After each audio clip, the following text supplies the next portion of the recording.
नमस्ते, मैं अतुल कुलकर्णी। लोकमत.com में आप सभी का स्वागत है। दोस्तों, हर बार हम अलग अलग सब्जेक्ट पे बात करते रहते हैं और इस बार मैं आपके लिए एक ऐसे मेहमान को हमने आमंत्रित किया है जो इंटरनेशनल लेवल पर उन्होंने सेक्सोलॉजी को और उसकी स्टडी को लोगों के सामने रखा है और कई पेशेंट्स उन्होंने ठीक किए हैं। सेक्स ये सब जब आता है तो सबको ऐसा लगता है कि ये छूताछूत वाली बीमारी टाइप है, इसके ऊपर बात नहीं करना है, खुल के कोई बात नहीं करता, कोई दिल से बात नहीं करता।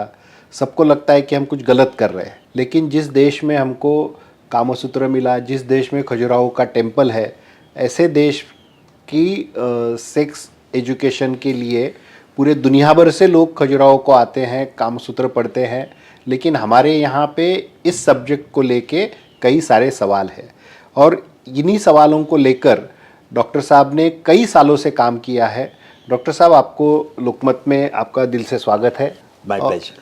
आपने 50 साल पहले सेक्सुअल मेडिसिन डिपार्टमेंट मुंबई में शुरू किया था। जी जी जब कभी ये विषय की सोच भी नहीं रखता था तब आपने ये डिपार्टमेंट शुरू किया जी था। आज भी हम इस सब्जेक्ट पे बात नहीं करना चाहते खुल के।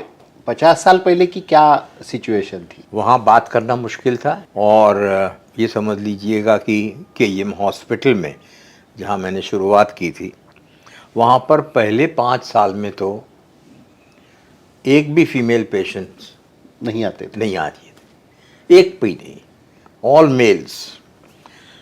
लेकिन आज देखा जाए तो 10 में से 3 या 4 फीमेल पेशेंट्स रहेंगी। माने बदलाव बहुत आया है। लेडीज़ को मालूम पड़ा है कि भाई उनका राइट, ये sexual right is their basic human right और उसका रिस्पेक्ट होना चाहिए। ये बात काफ़ी चेंज आया है। लेकिन डॉक्टर साहब, आज भी अपने पास सेक्स सब्जेक्ट पर बात करने के लोग कतराते हैं, डरते हैं। आज भी आपको ऐसा लगता है? कतराते हैं, इतने कंफर्टेबल नहीं है, लेकिन अभी काफ़ी बदलाव आया है। से एक ज़माना था कि जहाँ सेक्स की बात करना भी मुश्किल था। मैं सेक्सोलॉजिस्ट हूँ ऐसा कहना भी मेरे लिए मुमकिन नहीं था। लेकिन आज वो बात नहीं है, क्योंकि लोगों ने रियलाइज़ किया है, मीडिया ने, डॉक्टरों ने, हर जगह, कि भाई ये ज़रूरी चीज़ है। और अपने यहाँ सेक्स को एक ज़माने में काफ़ी रिस्पेक्टफुल माना जाता था। जी। मैं आपको एक एग्जांपल्स दूँ। जी। अपनी हिंदू की किताब है गीता, उसमें लिखा है प्रजनन चास्मि कंदर्प, माने आई एम ओमनी प्रेजेंट, मैं सब जगह मौजूद हूँ। और इंसान के अंदर मैं सेक्सुअल डिज़ायर के रूप में। आप मुसलमान भाइयों की किताब देख लें, कुरान शरीफ, उसमें लिखा है कि आदमी औरत का लिबास है और औरत आदमी का लिबास है। हम अपनी हिंदू फिलॉसफी पर नज़र करें, धर्म, अर्थ, काम और बाद में मोक्ष। बराबर है। आप खजुराहो के मंदिर देख लें, अभी मंदिर जैसी पवित्र दिशाओं में, पवित्र जगहों पर भी उसका स्थान था, क्योंकि उस टाइम टेलीविज़न या रेडियो तो था नहीं। खजुराहो तो दुनिया भर के लोग देखने आते हैं। हाँ, और साथ में क्या था, उस टाइम टेलीविज़न और रेडियो तो था नहीं। तो सेक्स एजुकेशन का मेरे ख्याल से ये एकमात्र माध्यम था कि कम से कम लोग सब देखते तो जाते हैं, ताकि बेसिक चीज़ें आपको एजुकेशन, क्योंकि उस वक्त हर लोग मंदिर में तो जाते थे, तो पिताजी के साथ, माताजी के साथ सब वहाँ एजुकेट हो जाते थे। कहने का मतलब ये है कि सेक्स का ज्ञान लेना या देना वो पाप नहीं है, हीनता नहीं है, बल्कि संसार की आधारशिला है। हम उसे हीनता की नज़र से ही ज़्यादा देखते आए जी, हैं जी, आजकल, जी। आज तक। बिल्कुल बिल्कुल, क्योंकि सेक्स एजुकेशन क्या है अतुल जी, सेक्स एजुकेशन एक ऐसी चीज़ है, एनाटॉमी है, फिजियोलॉजी है, बच्चे कैसे पैदा करना, बच्चे कैसे पैदा न करना, ये भी है, कंसेप्शन है, कॉन्ट्रासेप्शन है, प्रेम है, संबंध है, प्रेम है, और बाद में प्रेम की पराकाष्ठा माने समाधान है। माने ये पूरा आयाम सेक्स में आ जाता है। लेकिन आपने कहा कि उस वक्त टेलीविज़न नहीं था, सोशल मीडिया इतना नहीं था। आज के ज़माने में तो एक मोबाइल पे हर चीज़ अवेलेबल है। लोग पोर्न साइट भी देखते हैं, लोग सेक्स के ऊपर जिसके भी कुछ विचार है वो भी सुनते हैं। कई लोगों ने तो झूठी दवाइयों की दुकानें खोल दी सोशल मीडिया पे। लेकिन आज के ज़माने में सेक्स एजुकेशन कितना ज़रूरी है स्कूलों में या कॉलेजेस में? सर, सेक्स एजुकेशन एक अहम चीज़ है, क्योंकि इसमें अभी हम भारत देश की बात करें, अपने देश का सबसे बिगेस्ट प्रॉब्लम क्या है? बस्ती का बढ़ना, माने पॉपुलेशन एक्सप्लोजन, और दूसरा HIV एड्स। आप कितना भी अच्छा बजट लाओ, लेकिन जनसंख्या इतनी बढ़ रही है और ये बीमारी इतनी फैल रही है, जब तक आप कंट्रोल नहीं करोगे आपकी पूरी इकोनॉमी ये खा जाएगी। सही बात है। ये दो चीज़ें को अगर आपको कंट्रोल करना है तो एकमात्र उपाय है सेक्स एजुकेशन। बराबर है, बराबर है। और जिन देशों में ये सेक्स एजुकेशन सही तरीके से दिया गया है, ये दोनों प्रॉब्लम बड़ी अच्छी तरह से कंट्रोल हुआ है। हम एक चीज़ आपको बताऊंगा जी जी। कि सेक्स एजुकेशन का मतलब ये नहीं है कि हमें लोगों को वो चीज़ सिखानी है जो वो नहीं जानते, लेकिन सेक्स एजुकेशन का मतलब ये है कि हमें उस चीज़ का वर्तन करना सिखाना है जिस तरह से वो आचरण नहीं करते, जिससे वो अभ्यस्त नहीं है। So it's a change of a behaviour. The moment you change the behaviour, you will be able to control the problems. Very true. लेकिन डॉक्टर साहब, अभी सोशल मीडिया पे जो सेक्स एजुकेशन के ऊपर जो दवाइयाँ बेची जाती है, फलाना गोली ले लो, डिमका तेल ले लो, इस तरीके से जो ऐड होती है, लोग उसमें फंस जाते हैं, लोग लेते हैं, और फंसा हुआ आदमी कभी बोलता नहीं कि अरे मैं ले लिया और मैं फंस गया। सर, मैं भी एक ज़माने में फंसा था when I was a medical student. Okay. हाँ जी, ये दवाइयाँ बेचते हैं कि अगर आपने बचपन में बहुत गलतियाँ की हो तो हमको आके मिलो। अभी गलतियाँ का मतलब क्या है? वो हस्तमैथुन। लोग समझते हैं हस्तमैथुन एक बहुत बड़ी बीमारी है, उससे आदमी नामर्द हो जाता है, उससे टीबी हो जाता है, ये बीमारियां हैं। हकीकत में हस्तमैथुन ये मैथुन का एक प्रकार है, क्योंकि मैथुन माने सहवास के दौरान पुरुष जो क्रिया स्त्री के प्राइवेट पार्ट में करता है, वही क्रिया पुरुष हस्तमैथुन के दौरान अपनी मुट्ठी में करता है। तो जैसे मैथुन से कोई प्रॉब्लम नहीं होता, उसी तरह से हस्तमैथुन में भी कोई प्रॉब्लम नहीं होता। साथ ही साथ प्राइवेट पार्ट में माने पुरुष की इंद्रिय में कोई स्नायु, तो कोई स्ट्राइटेड मसल्स तो है ही नहीं, तो कमजोरी का सवाल नहीं आता। कोई हड्डी नहीं तो फ्रैक्चर हो नहीं सकता। लेकिन कुछ लोग आके बताएंगे लेकिन डॉक्टर साहब ज़्यादा किया हो तो क्या? ज़्यादा का मतलब क्या है? ज़्यादा बोलने से ज़बान कमज़ोर नहीं होती और चुप रहने से ज़बान ताकत वाली नहीं बनती। प्राइवेट पार्ट में भी वैसा ही है, क्योंकि वजह उसकी है। प्राइवेट पार्ट में भी खून का बहाव ज़्यादा, जीभ में भी खून का बहाव ज़्यादा है। प्राइवेट पार्ट में भी हड्डी नहीं, खून में भी हड्डी नहीं, प्राइवेट पार्ट भी सेंटर में, खून भी सेंटर में। ये मेरा नज़रिया है पेशेंट को हैंडल करने का। दूसरी चीज़ खास नहीं, लेकिन ये जो दवाइयाँ बेची जाती है वो ठीक है, आपने एक ज़माने में वो किया, लेकिन कई लोग उनके ज़माने में पहली बार कर रहे हैं, तो ये दवाइयाँ लोगों ने लेनी चाहिए, नहीं लेनी चाहिए? आपका तजुर्बा क्या कहता है? देखिए, मेरा तजुर्बा ये है, ये जो दवाइयाँ जो हर्बल सेक्स टॉनिक्स मार्केट में बिकते हैं, वो 3 तरीके से काम कर सकते हैं। एक तो मानसिक तरीके से, they alter the mental state. Common example is sharab, charas, गांजा, अफीम, कोकेन, साइकोट्रोपिक ड्रग्स। दूसरी चीज़ है प्राइवेट पार्ट में खून का बहाव बढ़ा के। कॉमन एग्जाम्पल योहिम्बिन, जो अफ्रीका में बिकती है, खास करके मिलती है, और यहाँ भी उसका सेल होता है। तीसरी चीज़ है स्पेनिश फ्लाई, जो आपने नाम सुना होगा। वो एक तरह की मक्खी आती है, उसको ड्राई करते हैं, हीट गर्म करते हैं, पाउडर बनाते हैं, वो ड्रिंक के साथ लिया जाता है, और प्राइवेट पार्ट में से जब निकलती है तब एक इरिटेशन पैदा करती है। ये सब दवाइयाँ में थेरेप्यूटिक डोज और लीथल डोज, माने असरकारक डोज और जानलेवा डोज में कुछ अंतर नहीं है। तो ज़्यादातर इसकी विपरीत असर, आड़ असर ज़्यादा होती है।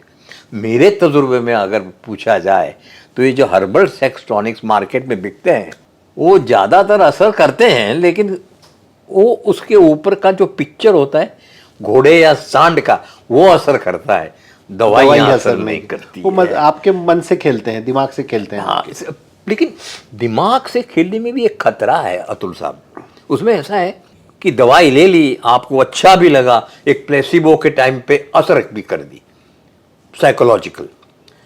लेकिन आपके दिमाग में एक बात तो तय हो गई कि भाई मेरे में कमी थी, उसके लिए ये कमी मेरी पूरी हो गई और दवाई मुझे लेनी पड़ी। माने मेरे में कमी थी, वो बात उसके दिमाग में लोगों है, के- वो एक हीन भावना पैदा कर। लोगों के अज्ञान का फायदा उठाकर हाँ, लोग अपनी दुकान लेकिन चला जब रहे भी हैं। प्रॉब्लम नहीं है तो प्रॉब्लम क्यों किया जाए, ये सामान्य खाली लोगों को एजुकेशन आप दोगे। दूसरी चीज है अपने को वीर्य की, वो सबसे कॉमन है कि एक थेम वीर्य बराबर संबर थेम रक्त और एक थेम रक्त बराबर इसका जवान। माने एक बूंद खून बराबर, एक बूंद वीर्य बराबर 100 बूंद खून और एक बूंद खून बराबर इतना खाना। सर मैं भी ये मिसकंसेप्ट में था। हकीकत में वीर्य एक रस है, 24 घंटा बनता है, आप नहीं निकालोगे तो अपने आप निकल जाएगा। एक मिसाल के तौर पर स्लीप एमिशन होता है रात को बच्चों को, ये नॉर्मल चीज है सर। एक गिलास पानी है, उसमें और पानी भरोगे तो क्या होगा, क्या होगा, छलक जाएगा। बराबर। आप मैथुन नहीं करेंगे, हस्त मैथुन नहीं करेंगे तो स्वप्न मैथुन के जरिए बाहर आ जाएगा। ये बीमारी नहीं है, उसके लिए इसका कोई इलाज नहीं है। और वीर्य का और खून का कोई संबंध ही नहीं है, ये 24/7 बनता ही रहता है। आप नहीं निकालोगे तो अपने आप निकल जाएगा।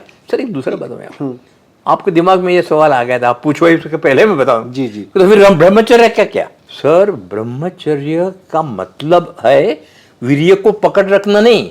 ब्रह्म माने आत्मा, आणि चर्य माने शोध, आत्मा की शोध, ये ब्रह्मचर्य है। दूसरा शब्दार्थ है ब्रह्मचर्य माने ब्रह्म माने वेदा और चर्य माने उसका अभ्यास, वेदों का अभ्यास। तीसरा कोई उसका अर्थ नहीं है। लेकिन लोगों ने अपने हिसाब से उसको गलतफहमी है सर, इसके लिए ये गलतफहमी अपने को दूर करने की है। अभी लेकिन आपने डॉक्टर, नहीं, गलतफहमी की बात आपने कही तो कई बार कई फैमिलीज, अभी आप, जहाँ तक मेरी जानकारी है, आपके पास जितने ज़्यादा पेशेंट्स 50 साल में आए हैं, मुझे नहीं लगता देश में किसी के पास आए होंगे। सर 55,000 केसेस ऑन रिकॉर्ड के एम हॉस्पिटल में देखे हैं सर, कई हॉस्पिटल। हाँ जी। तो आपके पास मैंने ऐसा सुना है कि इसी विषय को लेकर शादियां भी टूटी है लोगों की। बिल्कुल। तो आपका क्या अनुभव रहा है? सर शादियाँ टूटी हैं। से फॉर एग्जाम्पल लड़की को मालूम नहीं होता है कि भाई आप मार्केट में देखेंगे, अगर इंद्रिय की साइज ये करना हो, विकसित करना हो तो हमें आके मिलो, ये तेल वो तेल ये तेल। अगर आदमी को मालूम, लड़की को और लड़के को और माता पिता को भी ये मालूम नहीं होता है कि ये साइज कितनी होनी चाहिए। सिंपल जवाब है सर, योनि मार्ग की कुल लंबाई एनाटॉमिकल लेंथ 4 इंच है। 2 इंच ऐड करो कॉम्प्रेसिबल टिश्यू का तो समझ लो कि सेक्सुअल लेंथ 6 इंच है। सर आपको मालूम है, लोगों को पता ही नहीं कि आगे के 1/3 हिस्से में ही स्पर्श ज्ञान है, सेंसेशन है। अंदर का 4 इंच तो बिल्कुल सुन्न है, उसमें कोई बिल्कुल सेंसेशन ही नहीं है, बिल्कुल एनेस्थेटिक है। इससे 2 चीज की मालूमात होती है कि अगर आपको आपके पार्टनर को जोश जुनून में लाना है तो बेहतर है कि आगे हाथ लगाओ और आगे के 2 इंच में हाथ लगाओ, अंदर टाइम वेस्ट मत करो। और दूसरा, एक आदमी की इंद्रिय अगर उत्तेजित हुई, प्राइवेट पार्ट उत्तेजित हुआ, अगर उसकी लंबाई 2 इंच है तो काफी है। जितना लंबा उतना बेहतर, ये गलतफहमी है। डॉक्टर साहब, जब आपके पास कई सारे पेशेंट्स आते हैं जी, आपको अलग अलग अनुभव भी आए होंगे, तो कुछ ऐसा अनुभव, और आपने अभी बात करते वक्त भी एक किस्सा बताया था कि कई जाने मानी हस्तियों ने मिलकर एक प्रोग्राम भी किया था जी।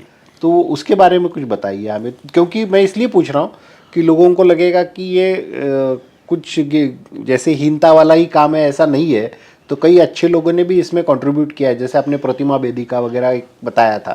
सर ये जो ज्ञान है हमें पूरी लाने की कोशिश की कि ताकि वो हम लोग इसकी प्रैक्टिस कर सकें कि ये ज्ञान लोगों तक पहुंचे। हमने 1985 में 7th world conference of sexology की। ओके। तभी यही इंडिया में दिल्ली में में I was elected as a president okay. and it was inaugurated by अपना विट्ठल गाडगिल, या he was minister for information and broadcasting. तो सब लोगों ने अच्छी तरह से कवर किया, सब लोग जानते हैं कि ये कवर करने जैसा है। गाडगिल साहब बोला ये खास आना ही चाहिए। उस टाइम दूरदर्शन ने सर 1.5 मिनट का कर्टन रेजर रखा था। Oh, that is because of Gadgil knew that this is an important thing. उस वक्त हमने सेक्स बैकयार्ड में से बेडरूम तक लेके आए। अच्छा। उसके बाद 1991 में first ever international conference on orgasm किया, विश्व की पहली कॉन्फ्रेंस। ओके। उस टाइम सर मुल्कराज आनंद का नाम सुने होंगे जी आपने? जी जी। सर उन्होंने एग्जीबिशन इरोटिका किया पूरा। ओ, भारत देश के अंदर इरोटिक एलिमेंट क्या है नजर के सामने रखा। प्रतिमा बेदी और पंडित रविशंकर ने पूरा बैंक्वेट का संचालन किया, कल्चरल इवेंट्स का। उसमें प्रतिमा बेदी ने डांस किया था। Erotic art, sound and dances of traditional India and the music was played by Pandit Ravishankar. Oh, वो भी मानते थे कि ये एजुकेशन देना जरूरी है डॉक्टर। जी। उसके बाद उसका फर्स्ट लेक्चर जो इनॉग्रेशन के लिए बुलाना चाहिए ना, तो किसको बुलाऊं? जितने लोगों के पास गया एक ही आदमी आ सकता है उसमें। कौन? वसंत साठे। ओ, मैं वसंत साठे को बोला मेरा नाम किसने दिया तुमको? मैं बता नहीं सकता, क्योंकि मुझे नाम बोला था पंडित जी ने और मुल्कराज जी ने कि हमारा नाम मत बताना तुम। मैं बोला सर नाम नहीं बताना सकता हूँ। बोलता है तुम मेरे पास क्यों आए? कितना कॉन्फिडेंट। बोलता है ये लेक्चर मेरे सिवा और कोई दे नहीं सकता। इतना कॉन्फिडेंस। फिर मुझे बताया तो मैं सर मुझे फ़ोन करने दो। तो मैं पंडित जी को फ़ोन किया, रविशंकर जी को, मेरे अच्छे दोस्त थे। तो बोलता है हो सके तो अवॉइड करो। बोलते तो मुझे जुर्माना देना पड़ेगा उनको। फिर मैं बोलता अच्छा पंडित जी ने दिया? मैं पंडित जी और मुल्कराज जी ने, मैं अवश्य आऊँगा। वसंत साठी जी भी आए? वसंत साठे से इनॉग्रल लेक्चर जो उन्होंने दिया, मेरे ख्याल से हमारी कॉन्फ्रेंस के जितने लेक्चर थे उससे बेहतर lecture. 45 minutes he spoke, mind blowing. Okay. Mind blowing माने राइट फ्रॉम मोहब्बत से लेके मोहब्बत की आखिरी मंजिल हम बिस्तरी जिसे संभोग कहते हैं, पूरा आयाम छा गए थे। ऐसा लेक्चर शायद कहीं मैं इसलिए पूछा कि वसंत साठे जी है या विट्ठलराव गाडगिल थे, रविशंकर जी है, प्रतिमा बेदी है, इतने सब स्टॉलवर्ड्स मिलकर कुछ करते हैं तो ये लोगों को पता होना चाहिए कि ये कोई हिंता वाली बात नहीं है। नहीं सर, वो मानते थे कि ये संसार की आधारशिला है और इसका क्या मीडिया ने भी काफ़ी अच्छी तरह से कवर किया। माने नहीं तो ये तो बड़ा, उस टाइम शिव शर्मा नाम के अपने डायरेक्टर जनरल थे जी, जी, दूरदर्शन के। तो उन्होंने बोला कि मेरा जॉब में रिस्क पर ले रहा हूँ, लेकिन मैं तहे दिल से समझता हूँ कि इसका ज्ञान देना ज़रूरी है। तब हम लोगों ने 4 चीज़ की बताई थी कि ये दान क्यों देना चाहिए, कब देना चाहिए, कौन दे सकता है और कैसे दे सकता है। कब देना चाहिए उसमें बड़ी अच्छी बात उसने बताई थी कि ये ज्ञान, वात्सायन का ऐसा कहना था कि ये ज्ञान प्राग यौवने देना चाहिए, माने बिफोर एडोलेसेंस। डॉक्टर अभी ये जो कई पिक्चरें आई हाल ही में, तो उसको क्या कहेंगे, वीर्यदान करते हैं और उससे बच्चे पैदा करते हैं। जी, जी। ऐसे एक मूवी आई थी बीच में जी। जो काफ़ी चर्चा में भी रही और बहुत अच्छी ढंग से वो पिक्चर को दर्शाया गया था। जी। तो इसके बारे में भी लोगों में गलत फहमियाँ हैं कि ये नहीं करना चाहिए, करना चाहिए। तो वीर्य बैंक जिसको कहते हैं, जी। तो क्या है असल सर में? उसमें ऐसा है, कई बार एक व्यक्ति ऐसा है कि वो संबंध बनाने के लिए उसकी कुछ तबीयत नहीं है, ही इज़ नॉट कॉम्पिटेंट, लेकिन वो एक या दूसरे तरीके से वीर्य निकाल सकता है। तो ऐसे में उसी का वीर्य लेके स्त्री के प्राइवेट पार्ट में डाला जाता है ताकि वो बच्चा पैदा करना आसान हो जाए। माने बेसिकली शुक्र जंतु और स्त्री का अंड मिलेगा तो ही बच्चा पैदा होगा। तरीका अलग अलग है, अभी रास्ता अलग अलग है, लेकिन मंजिल वही है। अभी एक दूसरा पिक्चर भी आया था, आपने देखा होगा शायद, ओ माई गॉड 2। या हाँ, I am featured in that by the way. Oh great. जी। यस। डॉक्टर साहब, मैं आखिरी में एक सवाल पूछूंगा कि ये विषय ऐसा है कि हम कितने भी देर बात करेंगे तो खत्म न होने सही वाला बात विषय है है। आपकी, हाँ। लेकिन आज की युवाओं को या यंग जनरेशन को आप क्या संदेश देना चाहेंगे? सर, संदेश में ये देना चाहूँगा कि ये ज्ञान ज़रूरी है। आपके रिश्ते बेहतर बन सकते हैं, आपकी पर्सनल लाइफ बेहतर बन सकती है। अगर एडल्ट्स पढ़ेंगे तो वो अपने बच्चे को किस तरह से हैंडल करना वो ज़्यादा जान सकेंगे। और ज्ञान, अज्ञान से विकृत कुतूहल बढ़ता है, ज्ञान से कभी विकृत कुतूहल कम होता है, बढ़ता नहीं है। और ये ज्ञान बिल्कुल आवश्यक चीज़ है आज के ज़माने में। मैं आपको दूसरी एक बात बताऊं, अभी ही मैंने एक सेक्स एजुकेशन पर एक वीडियो, 30 वीडियो रखी है यूट्यूब पर, फ्री, 13 घंटा उसमें आ जाता है। सर, आपने जितने सवाल मुझे पूछे हैं आज या लोगों के दिमाग में रहेंगे, हर सवाल का जवाब आपको मुफ्त में मिल जाएगा। क्या बात और एक अच्छी सी गाइडेंस बन जाएगी लोगों के लिए। लेकिन आप सरकार के लिए क्या कहना चाहेंगे? सरकार ने सेक्स एजुकेशन को लेकर क्या करना चाहिए? सर, मैंने जब भी पंडित शर्मा थे, शंकर दयाल शर्मा जी थे, उस वक्त उन्होंने मुझे कहा था कि आप ये मुझे ब्लूप्रिंट बना के दो। तो मैंने सेक्स एजुकेशन कब, कैसे, कहाँ, कौन और किस तरह देना चाहिए उसका पूरा ड्राफ्ट दिया था। लेकिन उसके बाद कुछ सरकार बदल गई, तो अभी मुझे मौका मिला तो ये चीज़ मैंने बना के वहाँ पर रखी है, फिर से एक बार यूट्यूब पर रखी है। आपको दुनिया में ऐसी चीज़, सरकार को भी दी है, केंद्र सरकार को? सर, केंद्र सरकार को मैंने काफ़ी बार लिखा।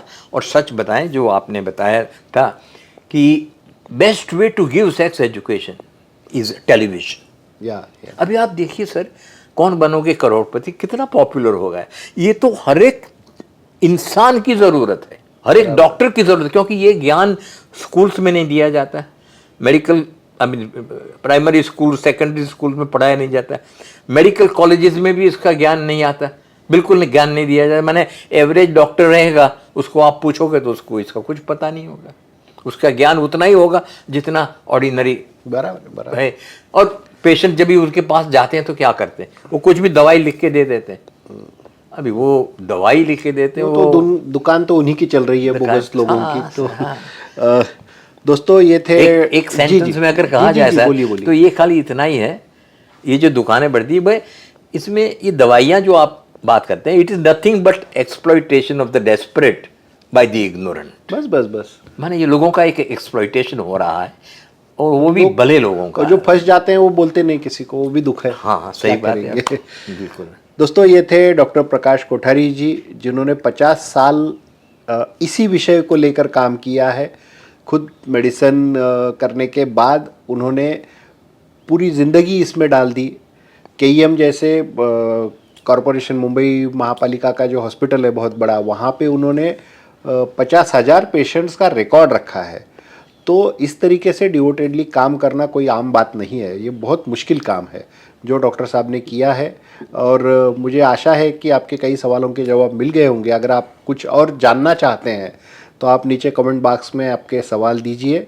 हम फिर से एक बार डॉक्टर साहब को आपके रूबरू करवाएंगे। डॉक्टर साहब, आपको आने के लिए लोकमत की तरफ से बहुत बहुत धन्यवाद।